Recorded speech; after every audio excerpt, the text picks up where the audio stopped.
How you guys doing? Today, let's talk about music. Check this shirt out. I love it. All right.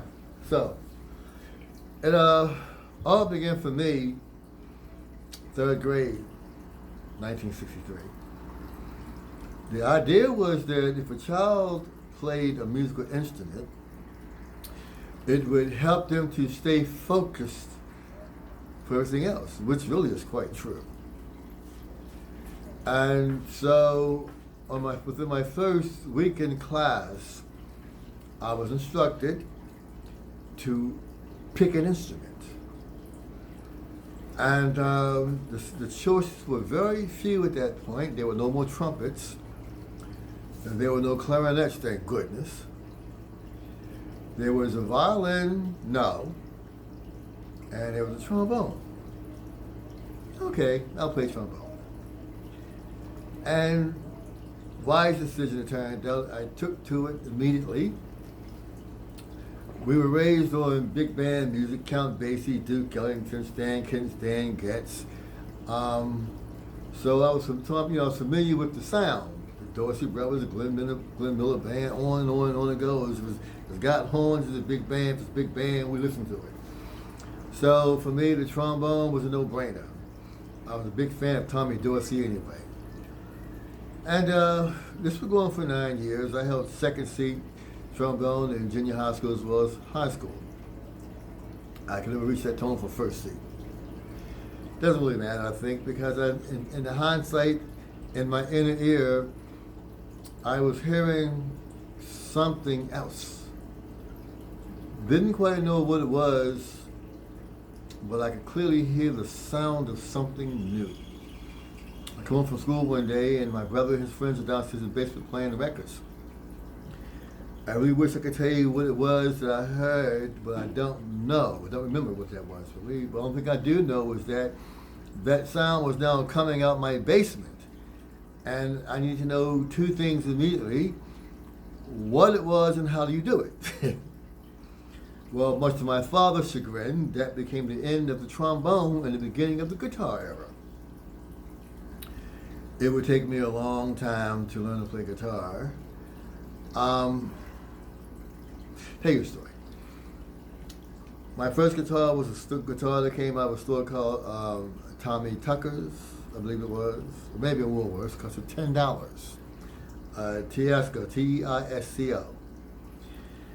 Anyway, there was a store, a Wurlitzer, up in the shopping center on Westview Mall, where I grew up at.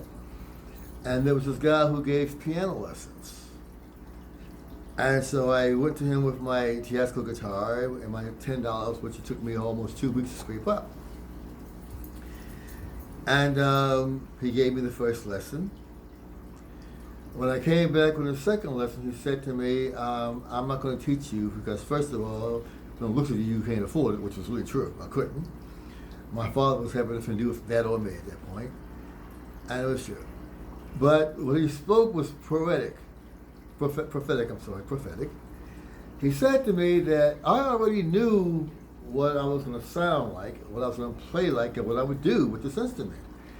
I had to be strong enough to endure however long it would take me to get there. And that because of my personality and because of the level of my skill, even back then, which was non-existent, it would create continuous animosities. And it really did, much to my chagrin, it really, really did. Most guitar players would have nothing to do with me. So for a long time, I was pretty much on my own, trying to figure it out. Years later, I would meet somebody who played bass guitar, and we would be friends for about 9 years. And it was in that time period that I fell in love with heavy metal. And at the same time, my inner ear began to hear my sounds. It became a matter of conflict, really, because I was rapidly losing interest in playing, everybody else's music because I could hear my music. And call it ego, call it arrogance, just call it knowing, call it what you will, but I just had this knowing that my music would be just as good, if not better. And I didn't want to waste my time on theirs when so much time and attention to detail was required for mine. I thought it would be an easy task to find musicians who would see the vision, but that has never materialized. So instead, I use my laptop, I use my DAW Reaper for backing tracks, I compose my songs, and I go play my music. I love guitar. I really, really love guitar. I don't think there could ever be anything in my life that would ever have nearly as much of impact other than the two children that I have had in my lifetime, my daughter who's deceased and my son. Very significant moments.